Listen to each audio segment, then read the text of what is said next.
diselamatkan oleh Allah bukan saja untuk diri kita tapi juga kepada orang lain. Makanya Tuhan Yesus berkata kepada murid-muridnya yang luar biasa, kata Yesus kepada mereka, makananku ialah melakukan kehendak Dia. Amin saudara. Melakukan kehendak Dia.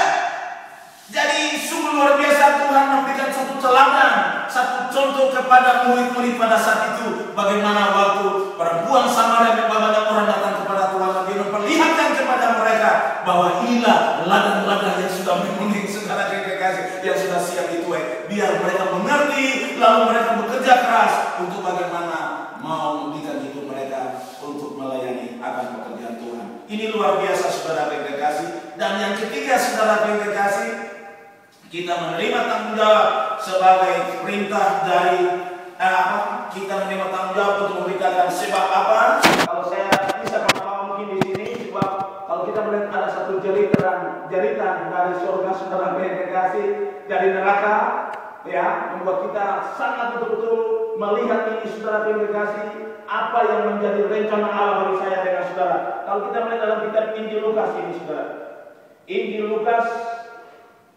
pasal yang ke-16.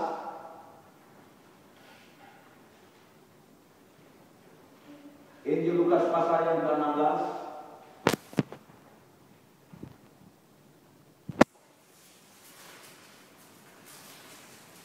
Injil Lukas 16 kita baca ayat yang ke-27 dan 28.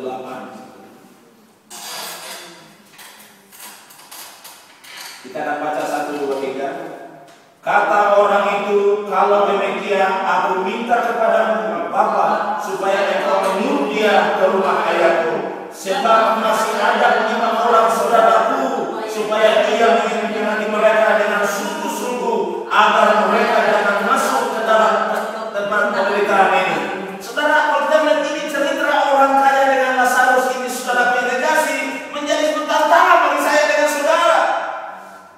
Jelas saudara kekasih, ternyata orang kaya ini waktu dia mati, dia dibawa ke tempat yang penuh dengan sangat penderitaan yang luar biasa. Di situ ternyata ada dia punya perasaan saudara kekasih. Dia bilang, Bapak Abraham, saya punya 5 orang saudara lagi masih ada di sana. Suruhlah Lazarus pergi, biar suruhlah aku kembali ke sana untuk menegur mereka, menasihati mereka. Abraham bilang, oh tidak usah lagi. Nanti mereka dengar saja dari GCM. Nanti mereka dengar saja dari kita semua saudara. Jadi ini jelas saudara kekasih, jeritan dari tempat yang menderita ini senantiasa memotivasikan kita bagaimana supaya Injil kita harus Injil harus diberitakan di mana-mana saudara kekasih. Karena berbicara tentang kerajaan Allah, kerajaan surga itu pasti terjadi saudara kekasih. Ini luar biasa saudara. Kalau kita melihat ini firman Allah memang luar biasa. Jadi orang kaya dia sadar juga saudara kekasih pada waktu dia ada di dalam tempat penderitaan. Dia melihat Lazarus yang dulu dia tidak melayani Lazarus, dia tidak memberi yang terbaik pada Lazarus. Oh, di tempat yang senang, dia dalam Firaus, kenapa saya tempat yang seperti begini?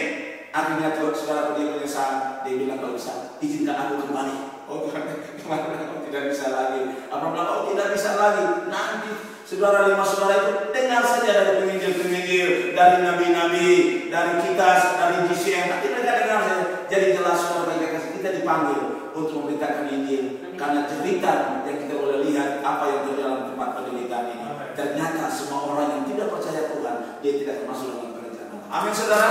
Ini firman Allah saudara kekasih. Dan kita melihat saudara kekasih dalam kitab Wahyu pasal yang ke-20 yang terakhir, kita melihat apa yang dia ingatkan kita kembali di sana.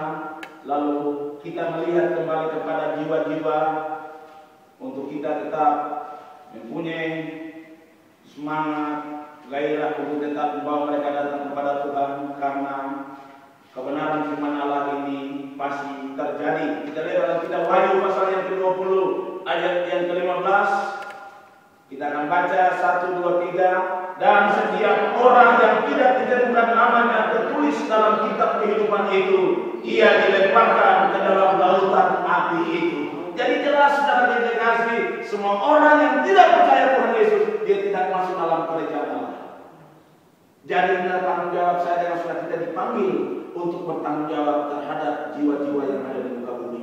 Keselamatan itu bukan saja bagi saya dengan saudara, Tetapi banyak orang, firman Allah ingatkan kita, lihat sekelilingmu, ladang-ladang sudah menguning dan sudah siap untuk dituai. Nah sekarang tinggal kita, maukah kita bersama-sama bergandengan tangan melihat jiwa-jiwa yang ada di Pulau Bali. Kita tahu kita ada di Pulau Bali bukan karena kebetulan, tetapi Tuhan memakai kita semuanya, baik di kantor, di tempat pekerjaan kita masing-masing, di lapangan, di pantai Kuta, di mana saja kita berada.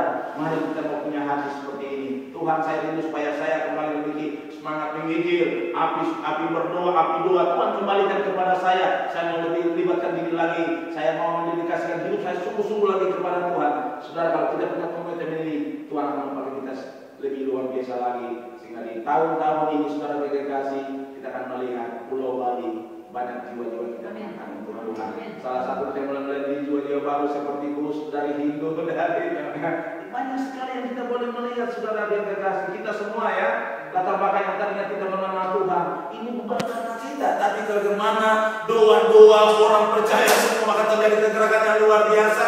Dan Tuhan pakai kita untuk membawa mereka datang kepada Tuhan. Ini luar biasa.